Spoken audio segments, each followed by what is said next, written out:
El arte en el Renacimiento. Por Jorge Enrique Gudiño. Los benedictinos son miembros de una orden monástica fundada por San Benito de Nurcia en el siglo VI. Su lema es ora et labora, reza y trabaja, y su vida se basa en la oración, el trabajo manual e intelectual, y la vida en comunidad. A lo largo de la Edad Media, los monasterios benedictinos fueron centros clave de cultura, educación y conservación del conocimiento. Durante la Edad Media, los benedictinos copiaron y conservaron manuscritos clásicos latinos y griegos en sus scriptoria, talleres de escritura. Sin este trabajo de conservación, muchos textos fundamentales del mundo clásico habrían desaparecido. Así, su labor fue crucial para el redescubrimiento del saber en el Renacimiento. Los monasterios benedictinos mantenían escuelas monásticas que formaron a generaciones de clérigos e intelectuales. Algunos de estos formaron parte del movimiento humanista del Renacimiento. Aunque el Renacimiento marcó una cierta ruptura con la cultura eclesiástica medieval, algunos benedictinos participaron activamente en el movimiento humanista, adaptando sus estudios a los nuevos intereses por la filología, la historia y los estudios clásicos. Algunos monasterios benedictinos fueron renovados o ampliados durante el Renacimiento, incorporando elementos del nuevo estilo artístico, aunque manteniendo su función religiosa. El Renacimiento fue un periodo de transición en Europa, entre la Edad Media y la Edad Moderna, que se caracterizó por un resurgimiento del interés por la cultura clásica grecorromana, el humanismo y la búsqueda del conocimiento científico y artístico. El arte en el Renacimiento fue uno de los movimientos más importantes y transformadores de la historia cultural de Europa. Surgió en Italia en el siglo XIV y se extendió al resto del continente durante los siglos XV y XVI, específicamente en ciudades como Florencia, y luego se extendió por el resto de Europa. El ser humano pasó a ser el centro de interés, en contraste con la visión teocéntrica medieval. La inspiración en la antigüedad clásica con la recuperación de los ideales grecorromanos, tanto en temática como en estilo. El desarrollo de la perspectiva lineal y aérea para crear profundidad y realismo. El naturalismo en la representación realista del cuerpo humano, la naturaleza y el espacio. Equilibrio y armonía en composiciones bien proporcionadas, simetría y belleza ideal. Innovaciones como el óleo sobre lienzo, el claroscuro y el esfumato. El Renacimiento estuvo marcado por el humanismo, una corriente intelectual que enfatizaba el valor del ser humano, su individualidad y su capacidad para lograr grandes cosas. Surgió en Europa en los siglos XIV y XV, se caracteriza por un interés renovado en la cultura grecorromana, buscando en ella modelos de pensamiento, arte y literatura. Pone al ser humano en el centro de la reflexión, destacando sus capacidades y potencial. Busca desarrollar las habilidades intelectuales y morales del individuo. Promueve la reflexión racional, la búsqueda de la verdad a través de la observación y la experimentación, y el desarrollo de las ciencias. Los renacentistas se interesaron por las obras y la filosofía de la antigüedad clásica, buscando inspiración y modelos en la cultura griega y romana. La Escuela de Atenas de Rafael es un fresco ubicado en el Vaticano que representa una reunión de filósofos con figuras como Platón y Aristóteles. La maestría de Rafael en la perspectiva y su habilidad para capturar expresiones hacen que esta obra sea verdaderamente notable. El Renacimiento fue testigo de avances significativos en las ciencias, como la anatomía, la óptica y las matemáticas, así como en las artes, con la pintura, la escultura y la arquitectura alcanzando un gran nivel de desarrollo. Trajo consigo cambios en la sociedad, como el desarrollo de la imprenta, la búsqueda de nuevos conocimientos y el surgimiento de la burguesía como clase social. Influyó en la cultura europea, creando nuevas formas de pensar, de expresar y de entender el mundo. Durante el Renacimiento, se destacaron figuras como Leonardo da Vinci, Miguel Ángel, Rafael Sanzio, Brunelleschi, Caravaggio, Tiziano y otros. El arte gótico usó unos conocimientos iniciáticos en el dominio de fórmulas matemáticas, de la intuición, de un poder de entrar en contacto con la naturaleza y el hombre. Esto no solo se domina con unos números o unas letras escritas en papel, sino con una avanzada formación mística.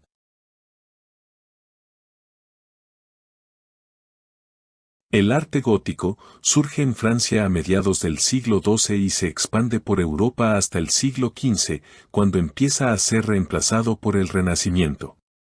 Nace en un contexto de crecimiento urbano, auge del cristianismo y fortalecimiento del poder de la Iglesia y las ciudades. El arte gótico es una expresión del poder religioso y social de la época. Supone un avance técnico y estético respecto al románico. Es el precursor directo del Renacimiento, marcando el paso de la Edad Media a la modernidad. En la construcción sagrada se utiliza la proporción áurea, también conocida como la divina proporción o número áureo, es una relación matemática que aparece en la naturaleza, el arte, la arquitectura y otras disciplinas. Muchas estructuras arquitectónicas, incluidas algunas iglesias y catedrales góticas, incorporan la proporción áurea en su diseño. La arquitectura gótica se destaca por la construcción de múltiples edificios religiosos, como catedrales, iglesias y monasterios. En ella se utiliza el arco apuntado ojival, la bóveda de crucería y los arbotantes, que permiten construir estructuras más altas y con grandes ventanales. Las vidrieras policromadas narran historias bíblicas y filtran luz de colores al interior. Entre las construcciones más famosas están la Catedral de Notre Dame, París, Catedral de Chartres y la Catedral de León. La Catedral de Notre Dame de París, la capital de Francia. Dedicada a la Virgen María, se sitúa en la pequeña isla de la Cité, rodeada por las aguas del río Sena. Es uno de los monumentos más populares de la capital francesa. Con influencias del románico normando, en su fuerte y compacta unidad, por otro lado, las innovaciones arquitectónicas del gótico, que son las que han dado más fama al edificio. Se trata de uno de los edificios más señeros y antiguos de cuantos se construyeron en estilo gótico. El uso innovador de la bóveda de crucería y del arbotante, los enormes y coloridos rosetones y el naturalismo y la abundancia de decoración escultórica lo diferencian de la arquitectura románica. En Notre Dame, también encontramos muchas esculturas guardianes en lo alto de las balaustradas, seres fantásticos y hasta la imagen de un alquimista, como símbolo del conocimiento incluido en la gran obra. La Catedral de Chartres es una iglesia catedral de culto católico bajo la advocación de Santa María, en la ciudad de Chartres, Francia, a unos 80 kilómetros al sudoeste de París. Marcó un hito y desarrolló una fase de plenitud en el dominio de la técnica y el estilo gótico, y estableció un equilibrio entre ambos. La Catedral de Santa María de Regla de León es un templo de culto católico español, es una de las grandes obras del estilo gótico, de influencia francesa. Conocida con el sobrenombre de Pulcra Leonina, que significa Bella Leonesa, se encuentra en pleno Camino de Santiago. La Catedral de León se conoce sobre todo por llevar al extremo la desmaterialización del arte gótico, es decir, la reducción de los muros a su mínima expresión para ser sustituidos por vitrales coloreados, constituyendo una de las mayores colecciones de vidrieras medievales del mundo. La escultura está vinculada a la arquitectura en portadas, columnas y capiteles. Se presentan representaciones más naturalistas que en el románico, con más expresión emocional y dinamismo. Predominan los temas religiosos, pero también escenas de la vida cotidiana. La escultura surge en Italia, especialmente en Florencia, durante el Renacimiento. Inspirada en el arte de la antigüedad clásica de Grecia y Roma. Refleja los valores del humanismo, interés por el ser humano, la belleza ideal y la naturaleza. La escultura sobresale por el realismo y naturalismo, con un estudio detallado del cuerpo humano, anatomía y movimiento. Maneja la perspectiva y proporciones exactas. Tiene gran expresividad, los rostros y posturas transmiten emociones. El uso del desnudo como forma de representar la belleza ideal.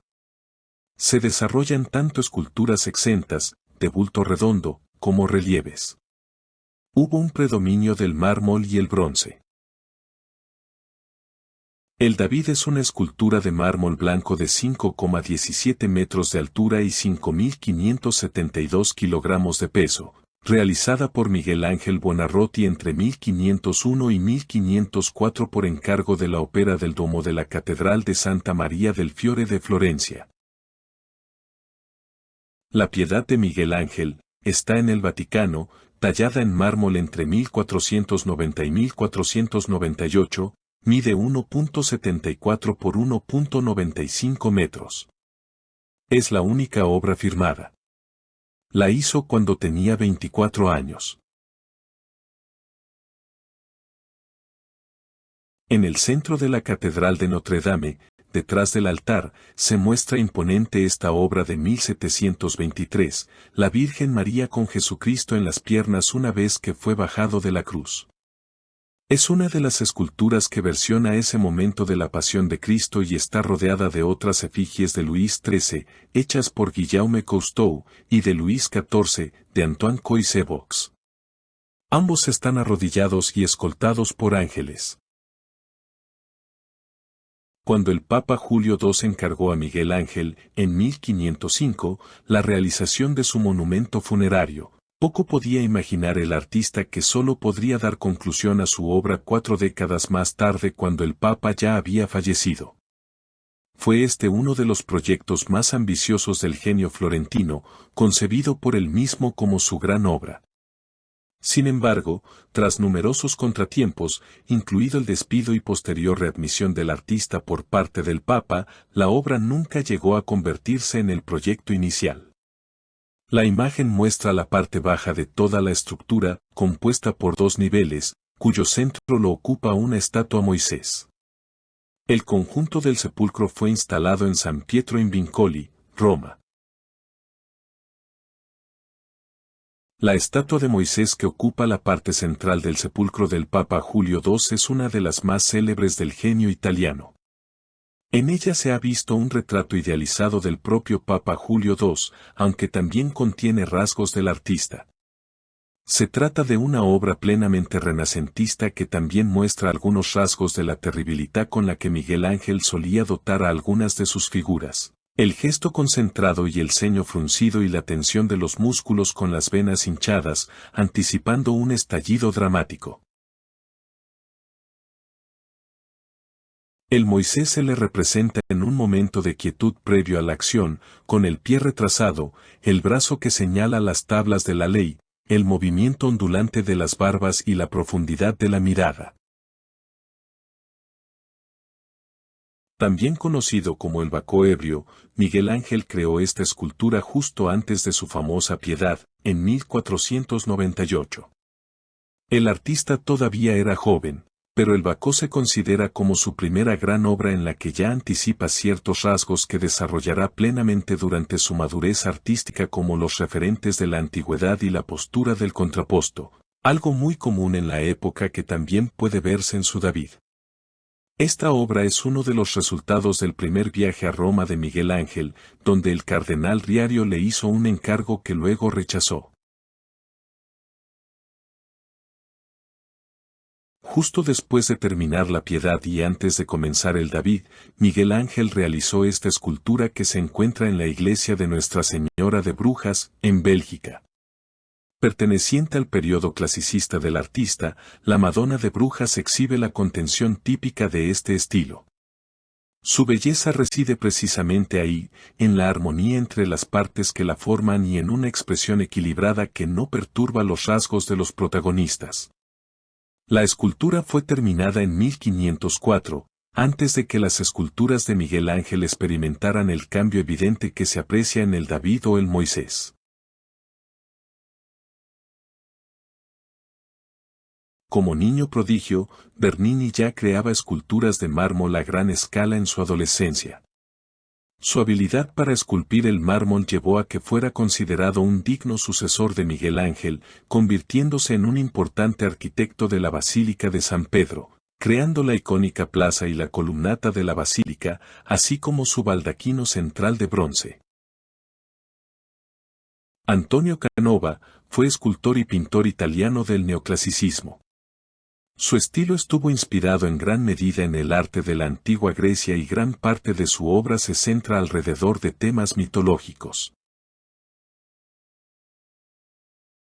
La gran obra es precisamente lo que encontramos en Notre Dame, una catedral llena de simbolismo hermético, que guarda en sus estructuras y esculturas todo un conocimiento oculto, que hoy nos es difícil descifrar, puesto que las claves son ocultas.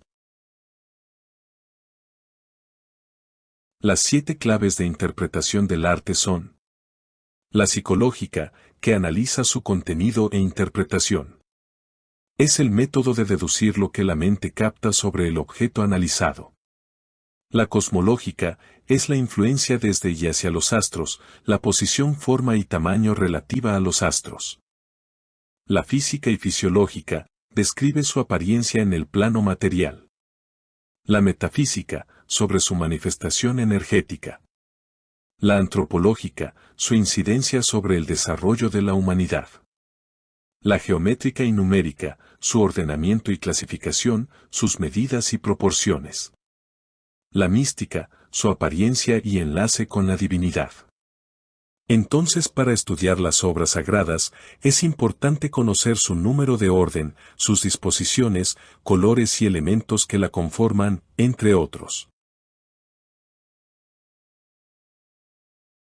La pintura tuvo un menor desarrollo que la arquitectura y escultura, pero gana relevancia hacia el final del periodo.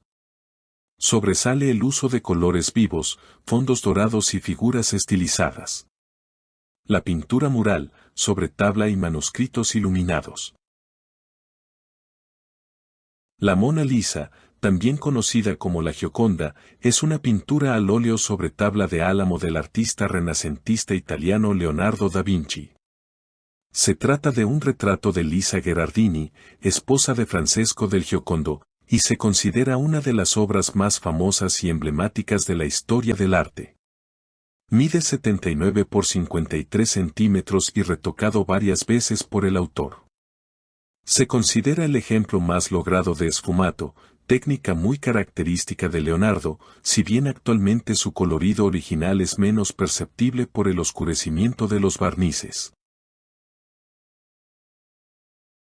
Miguel Ángel poseyó uno de los temperamentos artísticos más vigoroso de todos los tiempos. Sus chispazos geniales hacen que se le considere como un ejemplar humano. En todo se distinguió y en todo dejó obras maestras. Fue pintor, escultor, arquitecto y poeta en el Renacimiento italiano. Como pintor hizo los estupendos frescos de la Capilla Sistina, por encargo del Papa Julio II.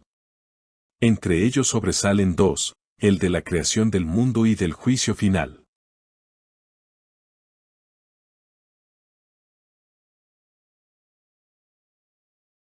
El juicio final o el juicio universal es el mural realizado por Miguel Ángel para decorar el ábside de la Capilla Sistina. Miguel Ángel empezó a pintarlo en 1536, casi 25 años después de acabar de pintar la bóveda de la capilla, y lo concluyó en 1541. Es un enorme conjunto pictórico al fresco de género religioso, cuyo tema es el juicio final, extraído del Apocalipsis según San Juan. La Última Cena, Il Cenacolo, de Leonardo da Vinci es una de las pinturas más famosas del mundo. Fue pintada entre 1495 y 1498 en el refectorio del convento de Santa María delle Grazie en Milán, Italia. La obra representa el momento en que Jesús anuncia a sus discípulos que uno de ellos lo traicionará.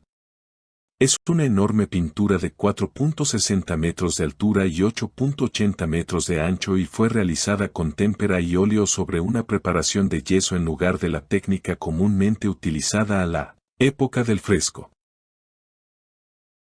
El nacimiento de Venus es un cuadro realizado por el pintor renacentista Sandro Botticelli, una de las obras cumbre del maestro florentino y del Quattrocento italiano. Está ejecutado al témpel sobre lienzo y mide 278,5 centímetros de ancho por 172,5 centímetros de alto. Michelangelo di Lodovico Buonarroti Simoni, como escultor no tuvo rival en el Renacimiento italiano. Sus mármoles geniales, algunos de ellos de proporciones gigantescas, son obras acabadas de concepción y de técnica. Para adornar la tumba de Julio II hizo su célebre Moisés, estatua colosal que representa al patriarca de los hebreos con una fuerza expresiva extraordinaria. Su obra La Pietà reproduce a Jesús muerto en brazos de la Virgen María y es donde más se aprecian sus conocimientos anatómicos. Como arquitecto, rivalizando con Bramante que era el mejor arquitecto de su época, consiguió vencerlo al trazar los planos de una cúpula para la Basílica de San Pedro. Tiziano Veselio di Gregorio, conocido tradicionalmente en español como Tiziano o Tiziano, fue un pintor italiano del Renacimiento, uno de los mayores exponentes de la escuela veneciana. Llamamos poesías, dentro del conjunto de la obra de Tiziano, a un grupo de pinturas de tema mitológico que llevó a cabo para Felipe II entre 1553 y 1562. Lo componen Dánae, Venus y Adonis, Perseo y Andrómeda, Diana y Acteón y Diana y Calisto y el rapto de Europa. Aunque Tiziano realizó otras versiones sobre el tema de María Magdalena, como la que puede verse a la izquierda, esta destaca por la expresividad, por la devoción, pero también por la gran sensualidad y el colorido. Destaca el uso de la luz, que ataca desde la izquierda el cuerpo de la mujer, haciendo que contraste con el oscurecido paisaje del fondo de un atardecer lleno de colorido. Desde finales del siglo XV y hasta mediados del siglo XVI, trajo consigo una transformación profunda en el arte de la vidriera, que acaba convirtiéndose en un arte eminentemente pictórico, produciendo resultados absolutamente novedosos pero alejándose de esta manera la esencia de su origen. La gran perfección técnica y pictórica de muchos artistas del siglo XVI dio a luz a algunos de los mejores ejemplares conocidos en este campo. Los artistas vidrieros buscaron extender las escenas pictóricas por toda la superficie del ventanal, como si se trataran de pinturas sobre soporte traslúcido, ignorando para ello el obstáculo que suponía la presencia de maineles y tracería en los ventanales góticos. En la Edad Media, el rosetón central se llamaba rota, la rueda. Ahora bien, la rueda es el jeroglífico alquímico del tiempo necesario para la cocción de la materia filosofal y, por ende, de la propia cocción. El fuego mantenido, constante e igual, que el artista alimenta noche en el curso de esta operación, se llama, por esta razón, fuego de rueda. Además del calor necesario para la licuefacción de la piedra de los filósofos, se necesita un segundo agente, llamado fuego secreto o filosófico. Es este último fuego, excitado por el calor vulgar, lo que hace girrueda y provoca los diversos fenómenos que el artista observa en su redoma. Cavaille-Coll fue un organista francés, el más distinguido y revolucionario en su técnica durante el siglo XIX. Construyó el instrumento para la Catedral de Notre Dame en 1868 y le colocó 86 registros. Cavaillé-Coll ya había hecho otros órganos para otras basílicas por esos años, así que por lo innovador de su trabajo, cada inauguración de sus instrumentos se convertía en un evento social. Ser quien toca el órgano de Notre Dame es considerado uno de los mayores honores a los que puede aspirar un músico. La música sagrada se refiere a la música compuesta para uso religioso o espiritual, principalmente en contextos litúrgicos o devocionales. Generalmente se utiliza también lenguas sagradas, como el latín en el cristianismo occidental, el griego en el ortodoxismo oriental, hebraico en el judaísmo, el árabe en el islam, etc. El canto gregoriano es una expresión utilizada en la liturgia católica romana y es una copia de la antigua música griega, que inclusive tiene raíces más antiguas de los ritmos de la antigua civilización atlante. En el Renacimiento, un compositor destacado fue Giovanni Pierluigi da Palestrina, es el representante más conocido de la escuela romana de composición musical del siglo XVI. Tuvo una influencia duradera en el desarrollo de la música eclesiástica y secular en Europa, especialmente en el desarrollo del contrapunto, y su obra se considera la culminación de la polifonía renacentista. La literatura tiene varios autores destacados. En la poesía tenemos al español Garcilaso de la Vega, que introduce el soneto italiano, temas amorosos y pastoriles. El italiano Petrarca, creador del soneto moderno y de la poesía amorosa moderna. El español Juan Boscán, junto con Garcilaso, adapta la métrica italiana al castellano. En la prosa, tenemos a Miguel de Cervantes, con su obra Don Quijote de la Mancha, que es una sátira de los libros de caballería. Fray Luis de León, con su prosa didáctica y mística. Fernando de Rojas, con La Celestina, obra de transición entre Edad Media y Renacimiento. En el teatro en España, estaba en desarrollo, pero destacan autores como Juan de la Encina y Lope de Rueda. El teatro italiano se destaca con Ludovico Ariosto y Torquato Tasso.